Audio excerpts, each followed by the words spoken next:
Shalom, mes chers amis. Voici la pensée divine numéro 162. Dieu donnera la victoire. Psaume 60. Chers amis, y a-t-il des domaines de votre vie où vous avez besoin de victoire?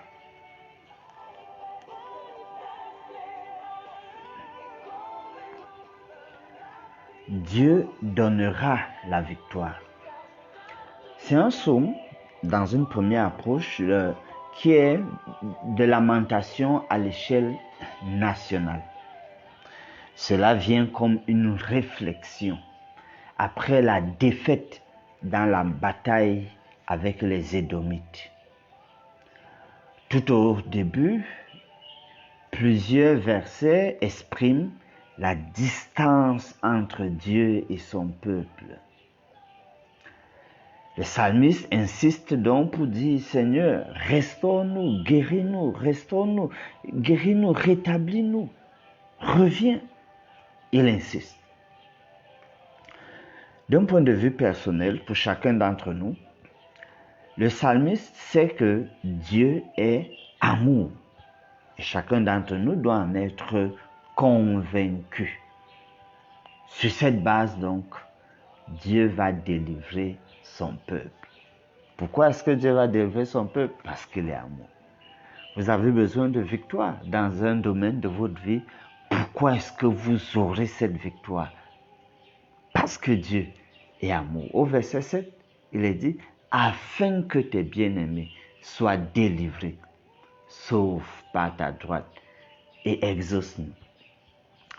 Dieu est donc le roi guerrier triomphant. Au verset 8, il est dit, Dieu a dit dans sa sainteté: je triompherai, je partagerai Sichem, je mesurerai la vallée de Sukkot. Dieu a dit: je triompherai. Dieu proclame donc son triomphe depuis son Saint-Temple. Et parce que nous nous attachons à lui, il nous donnera la victoire dans chaque aspect de notre vie, face à tout ce que nous avons devant nous. De Juda vient le sceptre. C'est écrit au verset 9. Ce sceptre-là, cela s'est vérifié en David. 1 Samuel 16 en parle. Et ultimement, cela s'est vérifié en Jésus. Chers amis, je ne sais pas pour vous, mais pour moi, ma conviction et mon réconfort, c'est ce que le verset 14 nous dit. Verset 14. Avec Dieu, nous ferons des exploits et il écrasera nos ennemis.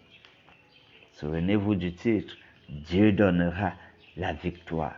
Ce doit être une conviction personnelle. Prions. Roi guerrier et triomphant, à toi la gloire et l'honneur.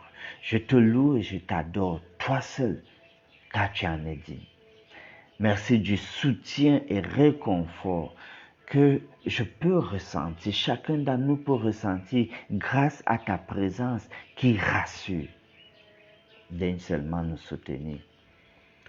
Nous soutenir en attendant de voir les exploits que tu nous donneras de faire avec toi pour ta gloire. Nous prions ainsi au nom de Jésus. Amen.